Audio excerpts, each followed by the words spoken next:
राजस्थान में अगर दबदबा किसी का सबसे ज्यादा है, राजस्थान की पूरी राजनीति में अगर कोई एक कौम सबसे ज्यादा तादाद में जिनके वोट होते हैं, सबसे ज्यादा तादाद में जिनका पूरा इस्तकबाल होता है, वो है जाट।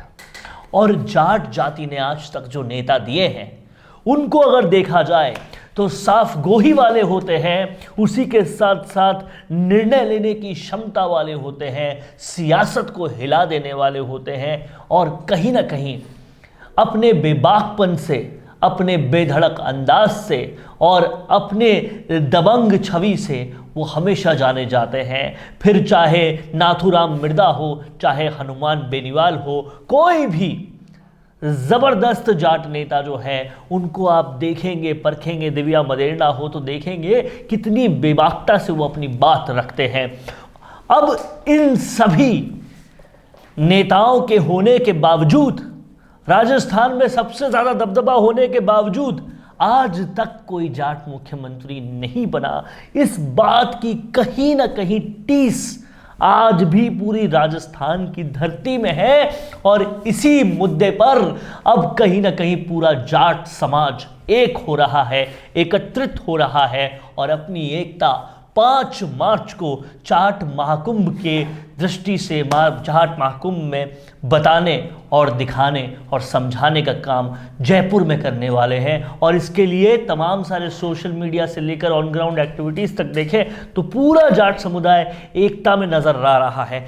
किस तरीके से, कितना अहम ये जाट महाकुंभ होने वाला है, इस पर पूरी चर्चा करने के लिए मेरे साथ योगी योगेंद्र जी हैं, जो कहीं ना कहीं राजस्थान की राजनीति की इतनी बारीकियों जानते हैं, इतनी बारीकी से देखते हैं, क्योंकि राजस्थान पत्रिका के नेशनल एडिटर रह चुके हैं और बहुत तल्लीनता से पत्रकारिता में अपना पूरा जीवन निभाया है। सर, जिस तरीके से ये जाट महाकुंभ का पूरी तैयारियां हो रही हैं, उससे तो ये लगता है कि एक बार फिर वो बेबाक दहाड़ बहुत बड़ी तौर पे राजनीतिक आंगन से लेकर पूरे राजस्थान में गुंजाने की तैयारी है। वरुण जी, देखिए, ये जो मुद्दा है, ये जाट महासभा के प्रदेश अध्यक्ष हैं राजाराम मील। उन्होंने ये घोषणा की है कि राजस्थान में जयपुर में 5 मार्च को जाटों की महापंचायत होगी, विशाल महासम्मेलन होगा उनका, और उनमें ये तमाम मुद्दे और दूसरे मुद्दे भी उन्होंने बताए हैं कि इनमें वो जो आरक्षण से रिलेटेड जो मांग रह गई हैं उनकी, और भी जो इश्यूज जाटों से रिलेटेड हैं वो उसमें उठाए जाएंगे। क्या लगता है आपको सबसे बड़ा इशू? तो मुख्यमंत्री आज तक कोई भी जाट नहीं बना, ये इशू कितना बड़ा है और किस कदर इस पूरी जगह पर उठाया जाएगा? क्योंकि यहाँ तमाम सारे मतभेद, मनभेद पार्टियों की वजह से, दूसरे वजह से जितने भी हों, उन सबको भुलाकर सभी एक जाजम पर आने की बात कर रहे हैं। फिर चाहे हनुमान बेनीवाल ही क्यों ना हो, चाहे सतीश पूनिया ही क्यों ना हो, चाहे कांग्रेस के जो प्रदेश अध्यक्ष हैं वो ही क्यों ना हो।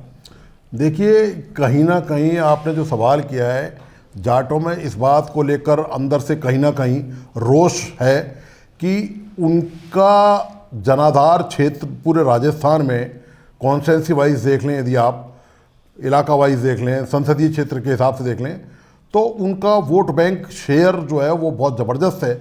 और न केवल उनका बल्कि उनका दूसरी जातियों में भी जो उनसे रिलेटेड है, मतलब ओबीसी में यदि टॉप मोस्ट कोई जाति है जिसकी राजनीतिक समझ है, जिसमें राजनीतिक चेतना ज़बरदस्त है और जो स्टेट की जो मूल पॉलिसी हैं, जैसे किसानों का मामला है, तो किसान बहुत बड़ी संख्या में जाट हैं, हजारों लाखों की तादाद में जाट हैं।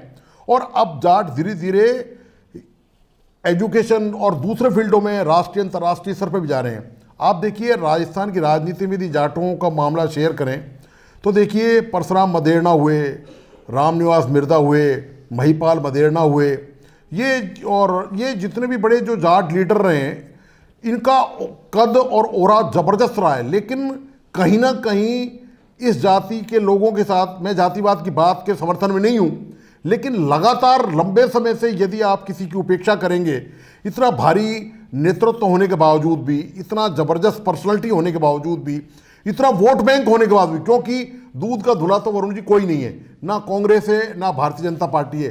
जब आप एक बात बताइए मुझे, जब राजनीतिक दल ही जातिवाद को लेकर राजनीति करने से बाज नहीं आते, तो सवाल यह है कि जातियों का क्या यह हक नहीं है कि वो अपने किसी कैंडिडेट को मुख्यमंत्री के तौर पे देखें?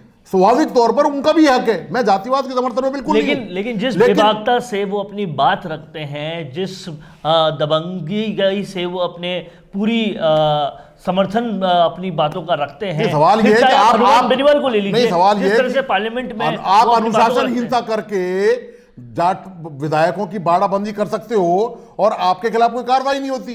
तो जब आप अनुशासनहीनता करके विधायकों की समानांतर कांग्रेस हाईकमान के समक्ष पैरेलल समानांतर बाड़ाबंदी आप कर सकते हो, तो यह हक दूसरों को भी जाता है। आप दूसरों को कैसे रोक सकते हो कि ये जाति के आधार मांग रहे हैं? क्यों? वो केवल ये तो निश्चित है कि कोई भी चीफ मिनिस्टर होगा वो विधायकों का चुना हुआ होगा, और निश्चित तौर पर विधायक सारी जातियों से आते हैं, तो ये तो हो ही नहीं सकता कि केवल एक जाति के आधार पर आपने चुन लिया। बट जाटों में वो नेतृत्व देने की ताकत और क्षमता और दम कम है, वो आप पहले भी देख चुके हैं। पूर्वी राजस्थान में आप देखिए, राजस्थान में देखिए विश्वेंद्र सिंह है, वो बड़े जाट नेता हैं। आप कहीं भी पश्चिमी राजस्थान में देख लिए आप युवा नेता हैं। मतलब आप बताइए आज की तारीख में मेरा मानना ये है, यदि युवाओं में विपक्ष में कोई नंबर 1 है, सत्तारूढ़ में सचिन पायलट की बात नहीं कर रहा मैं, पूरे राजस्थान में तो अकेले हनुमान बेनीवाल है। और वो शख्स वो है जिसने विश्वविद्यालय से राजनीति करके न केवल विश्वविद्यालय में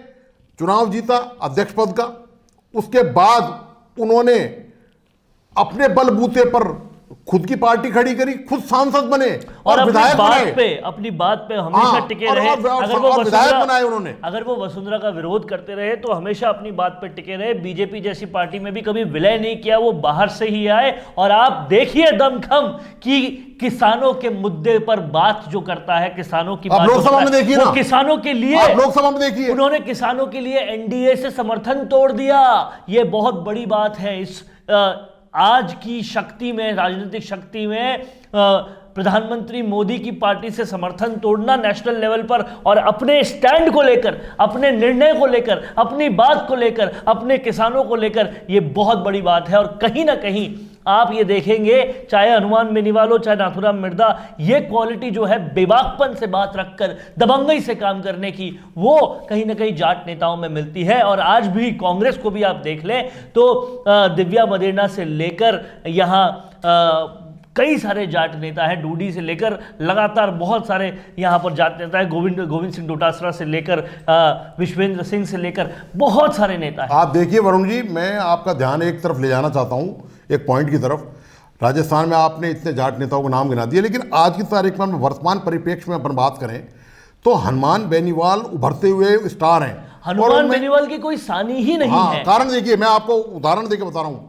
आप पिछले दिनों संसद सत्र हुआ था, आप देखिए किसी राजस्थान में 25 सांसद हैं, किसी सांसद का नाम मीडिया में आपको दिखाई नहीं देगा।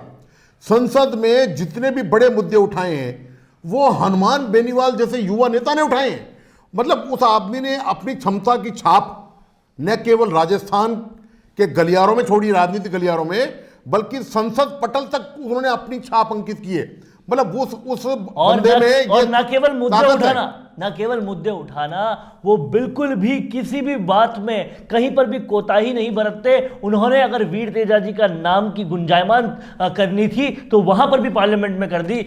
ये जो कहीं ना कहीं हनुमान बेनीवाल का बेबाकपन है, कैलिबर है, जिस तरीके से अपनी बात को रखते हैं, किसानों के मुद्दे पे जिस तरह से आगे जाते हैं, नागौर की बातों को जिस तरह से रखते हैं, काम जिस तरीके से करवाते हैं, वो कहीं ना कहीं बहुत ही जबरदस्त तरीके से आता है। और अब बहुत ज़्यादा ज़रूरत थी पूरे समाज को एक जाजम पर आकर एक बुलंद आवाज़ करने की, क्योंकि ये अगर एकता आ जाए तो राजस्थान में इस जाति से ज़्यादा किसी का परचम नहीं लहराएगा। ये एकता की ही बात है।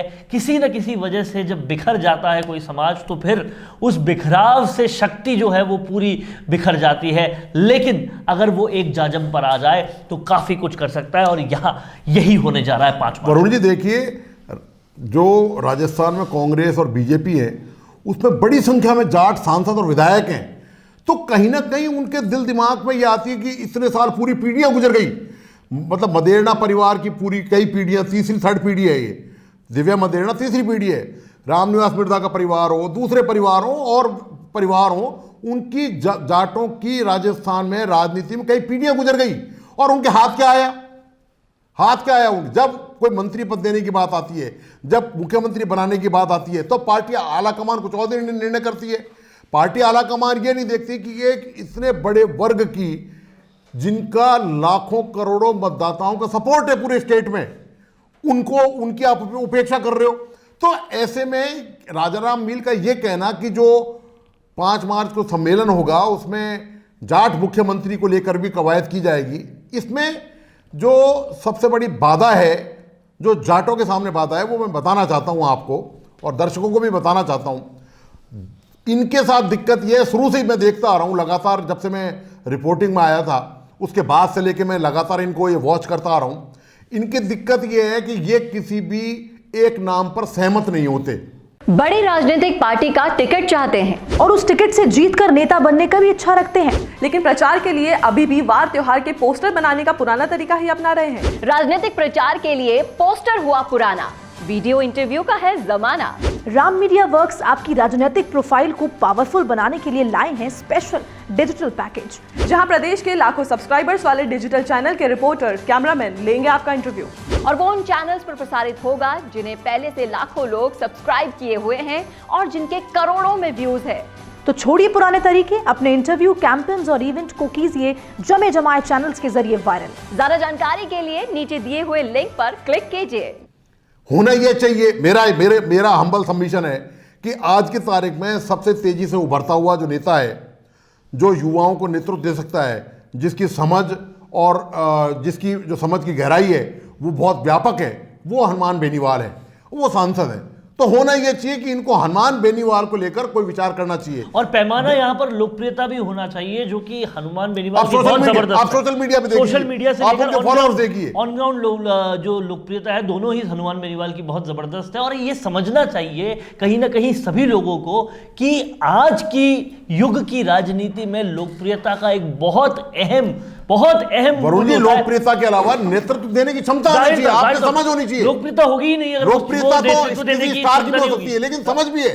हनुमान बेनीवाल में जबरदस्त समझ है। आप प्रधानमंत्री मोदी की अगर प्रतियोगिता में उतरना चाहते हैं तो आपको ये सारी चीजें चाहिएगी, समझ से लेकर, मैच्योरिटी से लेकर, लोकप्रियता से लेकर, आपका पूरा सब लोग आपको रिसीव करें अच्छे से तरीके से, वो होना बहुत जरूरी है। और ये हनुमान बेनीवाल में तमाम सारी क्वालिटीज है। अब दिक्कत क्या आ रही है वरुण जी कि इनके साथ प्रॉब्लम ये है कि जैसे 5 मार्च को अब सम्मेलन है, तो सम्मेलन में दिक्कत ये आ रही है किसी भी एक नाम पर मोहर लगाना सर्वसम्मति से इस पंचायत के लिए कोई आसान काम नहीं है, क्योंकि हर किसी के मन में दबी हुई इच्छा है।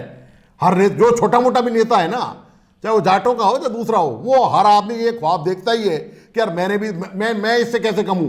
वो और जो गुण है, लोकप्रियता का गुण है, नेतृत्व देने का गुण है। अब हनुमान बेनीवाल में इतनी ताकत है उसकी आवाज़ में कि वो यदि एक आवाज़ लगाते हैं तो लाखों लोग उनके साथ आ जाते हैं। आपने पिछले दिनों उन्होंने सम्मेलन किए, उन्होंने रैलियां निकाली, एक बार जयपुर में भी वो विरोध प्रदर्शन उन्होंने किया, पूरा जयपुर अस्त व्यस्त हो गया, पूरा जयपुर का ट्रैफिक डाइवर्ट हो गया, बंद हो गया, पूरा जयपुर ठप हो गया। मतलब सरकार को उन्होंने अकेले बंदे ने हिला दिया। तो ये ताकत किसी अकेले बंदे में है कि वो किसी को हिला सके। सबसे महत्वपूर्ण चीज ये है, ये इनको सोचना पड़ेगा, ये इनको देखना पड़ेगा, ये सच्चाई इनको स्वीकार करनी पड़ेगी कि कौन सा ऐसा बंदा है जिसके पीछे लाखों लोग एक साथ आ सकते हैं। और 5 मार्च का ये जो पूरा कार्यक्रम है, ये अगर इस पूरे कवायद की फर्स्ट स्टेप भी हो कि पहले आप सबको मिलाना चाहते हैं, एक स्फूर्ति भरना चाहते हैं, उसके बाद अगर आप ऐसे किसी कैंडिडेट को एक कैंडिडेट का नाम आगे कर उनमें पूरी शक्ति डालना चाहते हैं, तो वो भी एक सही स्टेप हो सकता है। लेकिन कहीं ना कहीं से शुरुआत करने की जरूरत है इस बात की, क्योंकि ये जो बिखराव है वही तोड़ता है सबसे ज्यादा। जी आपने सही कहा, ये बिखराव तोड़ता है। प्रॉब्लम क्या है कि ऐसा नहीं है कि राजनीतिक दल कांग्रेस या भारतीय जनता पार्टी को जाटों की ताकत का एहसास नहीं है। उनकी ताकत, उनके वोटर्स की पहुंच उनको एहसास है। इसीलिए पार्टी प्रदेशाध्यक्ष दोनों जाट है। इसके अलावा देखिए आप, भारी तादाद में जो दोनों पार्टियों में एमएलए चुन के आते हैं या सांसद चुन के आते हैं, लेकिन दिक्कत वही आती है कि चूंकि उनमें एकता नहीं है। दूसरी बात यह है कि ये दूसरी केवल जाटों को, ठीक है जाटों की संख्या ज़्यादा है, उनमें समझ ज़्यादा है, राजनीतिक परिपक्वता है, वो बहुत कुछ राजस्थान को कंट्रीब्यूट करते हैं, राजनीतिक, सामाजिक, आर्थिक दृष्टि से भी, निश्चित कोई डाउट नहीं है इसमें। लेकिन दिक्कत क्या है कि उन सबको एक करना, आला कमान तक, दोनों हाई कमान तक अपनी आवाज पहुंचाना, ये इनके लिए सबसे बड़ी चुनौती है। ये आसान काम नहीं है। टिकट का मांगना, टिकट से जितवाना, वो पहले भी जीतते रहे। वो अपने बलबूते पर, पार्टियों में उनकी निष्ठा इतनी है, पार्टियों में उनकी हैसियत इतनी है, जो भी लोकल एमएलए हैं जाट या सांसद हैं, वो अपने बलबूते टिकट लेके आते हैं, वो किसी संगठन के भरोसे टिकट नहीं लेके आते। लेकिन सवाल ये है, यदि जाट ये चाहते हैं राजस्थान में कि उनका मुख्यमंत्री बने, तो उसके लिए बहुत आवश्यक ये है कि वो सब किसी भी एक नाम पर सहमत हों। मेरे ख्याल वो नाम आज की तारीख में जो मुझे लगता है वो हनुमान बेनीवाल है। यदि ये एक सर्वसम्मति से एक लाइन में प्रस्ताव पारित करने में सफल हो जाते हैं, तो इनकी एकता वहां प्रदर्शित होती नजर आएगी। अन्यथा सम्मेलन तो वरुण जी, मैं ये कहता हूं, पहले भी जाटों ने किए, आज भी होगा, 5 मार्च को भी, उससे आगे भी होगा। लेकिन जब तक ये आपसी छोटी मोटी मतभेद, मनभेद ये भुलाकर अपनी जाति के भले के लिए, राजस्थान भले के लिए, बल्कि मैं कह रहा हूं यहां के जाट चाहें तो पूरे देश के जाटों को एक संदेश दे सकते हैं कि देखिए, हमारे अंदर संख्या बल है, हमारे पास लाखों लोग होंगे, लेकिन हमारे, ये तो सभी स्टेट में है, पूरे देश के जाटों में संख्या बल तो पूरे देश के ही राज्यों में, लेकिन हमारे अंदर एकता भी है। ये संदेश यदि जाट दे सकते हैं तो निश्चित तौर पर इनके राजनीतिक रास्ते आगे के क्लियर होंगे। और वो जो रास्ता ये चाहते हैं कि मुख्यमंत्री के पद तक जाए, वो इनका सपना तभी साकार हो सकता है जब ये वहां किसी भी एक नाम को, जो स्पेशली मैं मेंशन कर रहा हूं, मैं कोई फेवर नहीं कर रहा हनुमान बेनीवाल का, लेकिन सबको पता है, सोशल मीडिया देख लीजिए, मीडिया देख लीजिए, आप बताइए इतना बड़ा करिश्माई नेता कोई आपको दूसरा नजर आता है? आप इतने लंबे समय से पत्रकारिता आपने की है, आप ब्यूरो चीफ रहे हैं, आप दिल्ली में रहे हैं, आप एनडीटीवी में रहे हैं, आप जीटीवी में रहे हैं, आप रिपब्लिक में रहे हैं, आपने लंबे समय तक राजनीतिक कवरेज किए। मैं आपसे जानना चाहता हूं कि क्या आज की तारीख में हनुमान बेनीवाल का विकल्प जाटों में या राजनीतिक दोनों में मौजूद है? जाहिर तौर पर कि युवा भी है, और युवा होने के साथ साथ लोकप्रिय भी है, लीडरशिप क्वालिटीज भी है। हनुमान बेनीवाल का कोई विकल्प आज की डेट में नहीं है, ये बात बिल्कुल सच है। लेकिन जाति ने ऐसे ऐसे नेता दिए हैं जो कहीं ना कहीं स्टॉलवर्ड्स हैं और मेंटर्स हैं। तो हनुमान बेनीवाल को अगर चीफ मिनिस्टर की पोस्ट के लिए आगे किया जाता तो बहुत ही बेहतरीन चीज़ है। लेकिन उसके साथ साथ हमें नहीं भूलना चाहिए कि इस पूरी कम्युनिटी ने हेमाराम चौधरी जैसे नेता भी दिए हैं। हालांकि वो अब उम्र के उस पड़ाव पे हैं कि अब नेतृत्व की क्षमता उस कदर नहीं हो सकती, लेकिन ईमानदारी की पराकाष्ठा में कोई भी हेमाराम चौधरी से आगे नहीं है आज की डेट में। और आपने ईमानदारी की बात करी तो मैं आपको बता दूं, लोग परशुराम मदेरणा जब विधानसभा अध्यक्ष थे, जब कांग्रेस में बहुत बड़े स्टालवर्ट लीडर थे, तो उनके सिद्धांत, उनके वो गांधीवादी बहुत तगड़े थे। आप देखिए, जीवन भर उन्होंने गांधी टोपी लगाई। मतलब नेताओं को यह आचरण, ये सीखना है। ये केवल मसल पावर के बल पर आप कुछ हासिल कर सकते हैं, ये पॉसिबल नहीं है। आज के जमाने में केवल मसल पावर नहीं है, लोगों को मसल पावर के अलावा माइंड पावर से जीतना है आपको।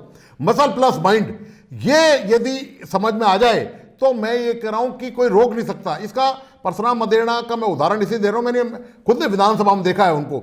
मतलब वो जब विधानसभा के अध्यक्ष थे तो उनके सामने वरुण जी, उनका रौब विपक्ष में भी इतना था, इतना प्रभाव था उनका कि विपक्ष में भी कोई विधायक उनके सामने उनकी इजाजत के बिना कोई शोर शराबा, कोई हंगामा कर नहीं सकता था। और उसके अलावा बहुत बड़े दिल के होते हैं। आप अगर जाट नेताओं को देखिए, बहुत बड़े दिल के होते हैं। मुझे आज भी एक किस्सा चंद्रराज सिंघवी बताते हैं, जो कि राजस्थान की राजनीति में काफ़ी पुराने हैं और एक्स कैबिनेट मिनिस्टर रह चुके हैं, चाणक्य उनको कहा जाता है। वो कहते हैं कि नाथुराम मिर्धा इतने खुले दिल के नेता थे कि जब चंद्रराज सिंघवी वहाँ पर गए तो उन्होंने उनको जाट घोषित करवा दिया, और वो कहते हैं मैं प्राउड हूँ जाट बनने पर। तो इस कदर खुले दिल के और इस कदर ज़बरदस्त नेतृत्व क्षमता रखने वाले जाट तमाम नेता होते हैं। और अनडाउटेडली हनुमान बेनीवाल आज की वक्त में जो कैलिबर रखते हैं, जिस तरीके से उनकी दहाड़ पार्लियामेंट में गूंजती है,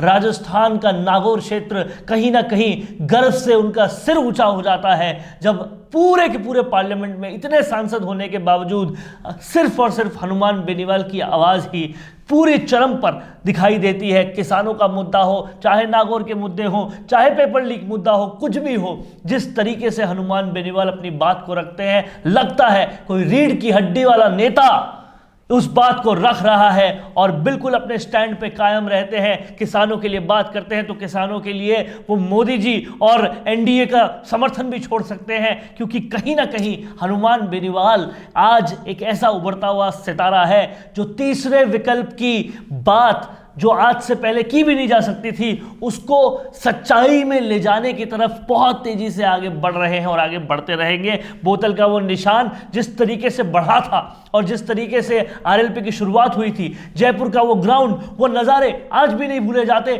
जब इतनी तादाद में लोगों ने आकर हनुमान बेनीवाल की पार्टी की शुरुआत की थी। तो कहीं ना कहीं ये कहना बिल्कुल ठीक है योगी योगेंद्र जी का कि किसी एक शख्स को आगे लाना चाहिए और पूरे समाज को साथ आना चाहिए, और वो नाम अभी हनुमान बेनीवाल हो तो उसमें कोई अतिशयोक्ति नहीं है। कैसा लगा आपको हमारा ये वीडियो, हमें कमेंट करके जरूर बताएं। अगर अच्छा लगा है तो इसे ज्यादा से ज्यादा शेयर करें। हम आपके लिए ऐसे ही विश्लेषण और ऐसे ही चर्चा वाले वीडियोस लाते रहेंगे ताकि परत के पीछे की परत और खबर के अंदर की खबर आपको मालूम चलती रहे।